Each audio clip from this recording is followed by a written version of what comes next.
La soudure MIG est une soudure à l'arc qui utilise non pas une électrode comme métal d'apport comme dans la soudure à l'arc classique, mais un fil qui se déroule en continu, et on appelle ça d'ailleurs une soudure semi-automatique.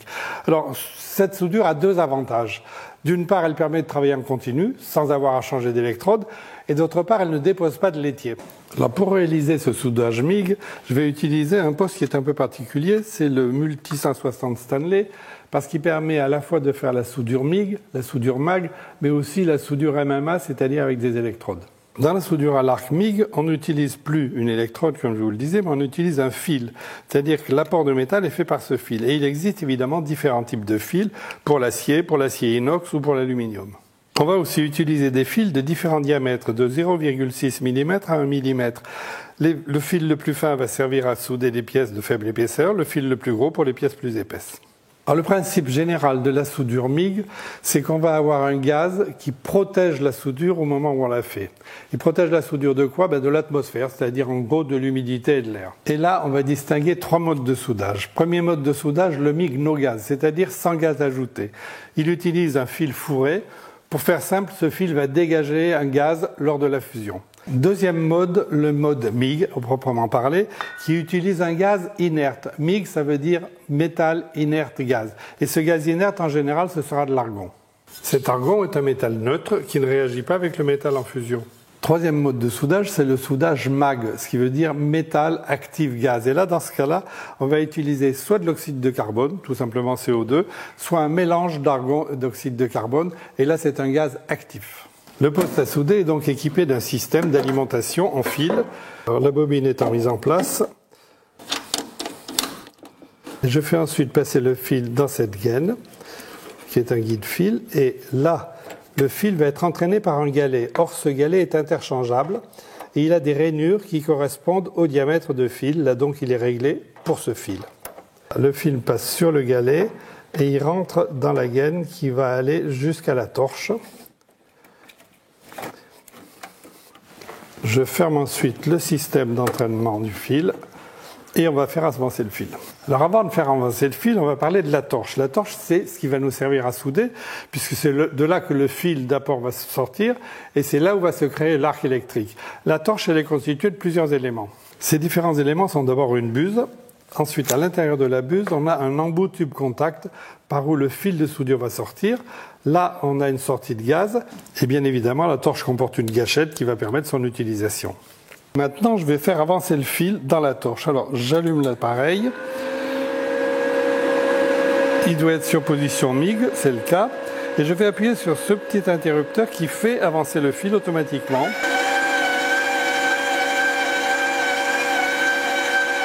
Voilà, et maintenant le fil sort de la torche. Alors dans ce poste à souder, je vais accorder le câble de la pince de masse au pôle négatif qui est ici. Et ensuite, je raccorde ici au pôle positif la torche. Alors pour souder, on va avoir deux réglages. Un premier réglage qui est ici, et qui est la vitesse de sortie du fil. Donc on voit, ça va de 2 à 11. Et ici, un réglage de voltage. Et c'est l'équilibre entre ces deux réglages qui va assurer la soudure selon l'épaisseur, selon le diamètre du fil. Alors en général, en atelier, les professionnels de la soudure utilisent une table de soudure qui est en acier sur laquelle ils vont pouvoir accrocher la pince de masse. Comme ce n'est pas le cas, moi je pose simplement sur mon établi une plaque de métal qui va me servir effectivement à fixer la pince de masse et sur laquelle je vais poser les pièces à souder.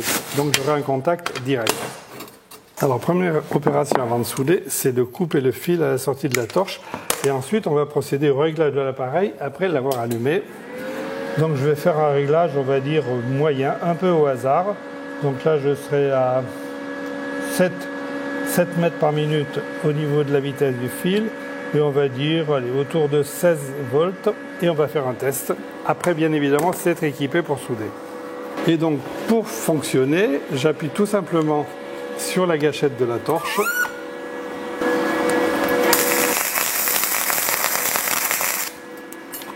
On voit manifestement là que ça n'a pas marché du tout, donc on va modifier les réglages. J'augmente un peu le voltage et aussi d'ailleurs un peu la vitesse de fil. On va voir.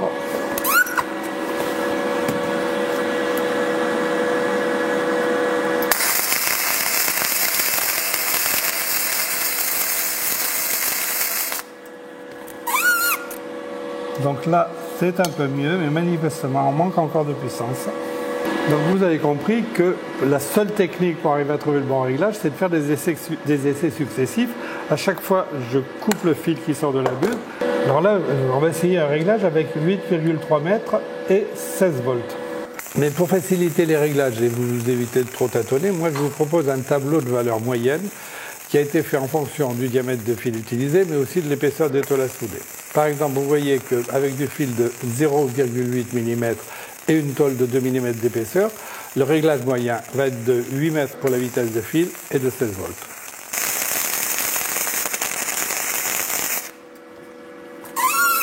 Alors là, on commence à avoir une soudure qui ressemble à une soudure, et en plus, le bruit était un bruit régulier. Il faut que le crépitement soit régulier, qu'on n'ait pas un effet de mitraillette, qu'on ait vraiment un crépitement régulier.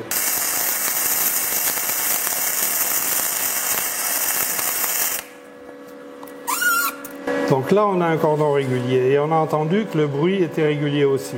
Tout ça parce que les pièces étant épaisses, j'ai dû faire un réglage qui est de 9, un peu plus de 9 en vitesse de fil et de 20 en voltage.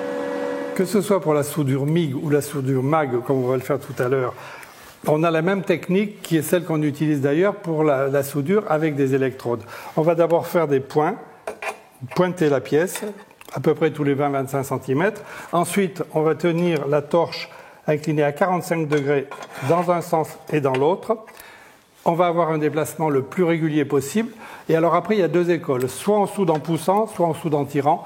Personnellement, je ne sais souder qu'en tirant. Maintenant, on va faire une soudure MIG, vraie MIG, avec gaz. Donc je coupe ici le fil fourré, je l'enlève et je remplace la bobine. Maintenant, j'enlève le fil fourré tout simplement en appuyant sur la gâchette. Je le fais sortir un peu plus. Et il suffit de tirer pour l'enlever. Alors maintenant, il s'agit d'équiper donc tout l'appareil avec du fil MIG avec gaz. Donc là, j'ai choisi une grosse bobine, une bobine de 5 kg. Donc on va pouvoir souder pendant longtemps. Je mets la bobine en place. Mais le changement d'équipement, c'est aussi le changement de galet, puisque là j'ai un fil de 0,8 mm. Donc je vais mettre le guide 0,8, donc la rainure de ce côté. Voilà, il est placé. Je remets sa vis de blocage. Voilà. Maintenant, je fais passer le fil dans le guide-fil.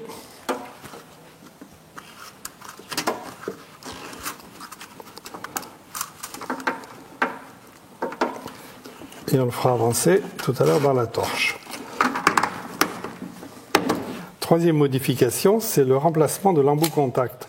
L'embout contact qu'il y avait, je le dévisse et je le remplace par un embout contact de 0,8 mm qui correspond au fil que je viens d'installer. Dernière opération pour que le poste devienne un poste MIG, c'est d'alimenter en gaz. Donc je visse la bouteille de gaz, c'est une bouteille jetable, sur le détendeur.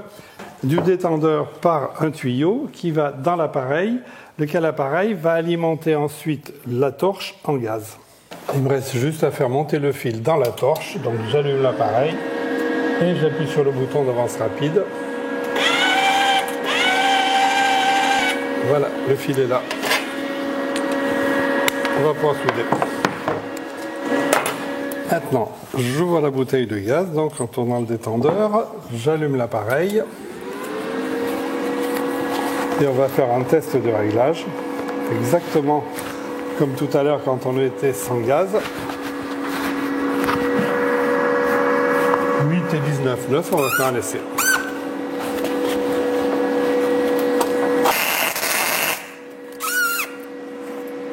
On peut peut-être augmenter un petit peu la vitesse.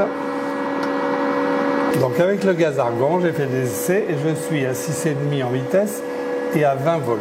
On va maintenant pouvoir souder et comme je vous l'ai dit tout à l'heure, on commence par faire du pointage.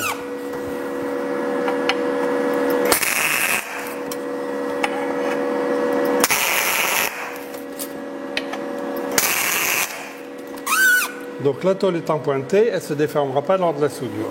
Allez, soudure.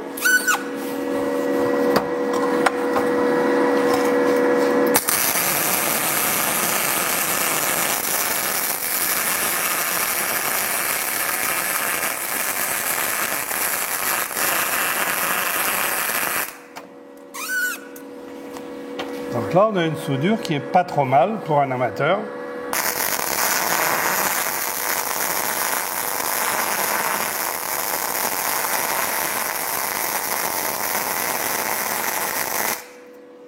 Donc là, j'étais en soudure MIG avec du gaz inerte, l'argon, et on va maintenant faire un essai avec en MAG, c'est-à-dire avec du gaz actif, qui va être un mélange argon et CO2. J'arrête l'appareil et je change la bouteille de gaz. Voilà, j'enlève la bouteille d'argon et je place la bouteille qui est un mélange argon 86% et CO2 14%. Donc c'est ce qu'on appelle un gaz actif.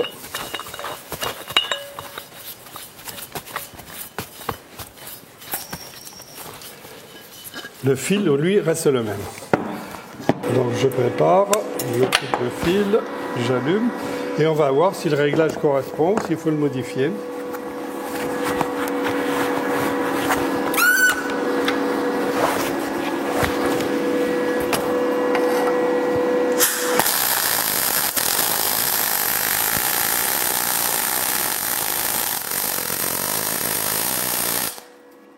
Là j'ai une soudure qui est parfaite, qui est lisse, et je pense qu'effectivement le réglage correspond bien, donc on va pouvoir continuer.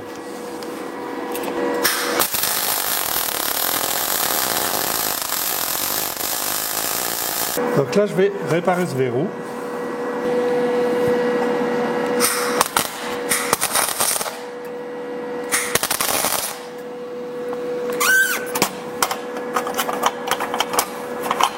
Voilà, petite réparation rapide.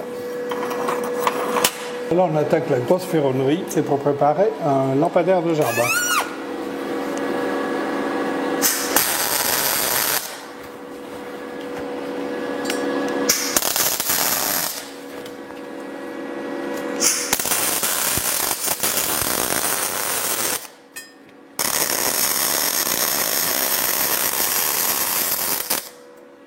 Voilà, et l'avantage c'est que j'ai ici une belle soudure sans aucune trace de laitier, contrairement à la soudure à l'électrode. Alors petit conseil, il est nécessaire de temps en temps de nettoyer un peu la buse, donc là, tout simplement avec la pince, pour enlever éventuellement les petites traces qui ont pu se coller dessus. Et on peut ensuite, là elle est refroidie, nettoyer éventuellement le tube, mais là, il n'est pas sale, il n'est pas à changer, tout va bien. Voilà, on a découvert ensemble le mode de soudure MIG-MAG avec les trois procédés de soudure, c'est-à-dire le MIG sans gaz, le MIG avec gaz inerte et le MAG qui est avec un gaz actif. Alors rappelons aussi que ce poste est encore plus polyvalent puisqu'il permet aussi de souder avec des électrodes, mais ça, on l'avait déjà vu ensemble dans une autre vidéo.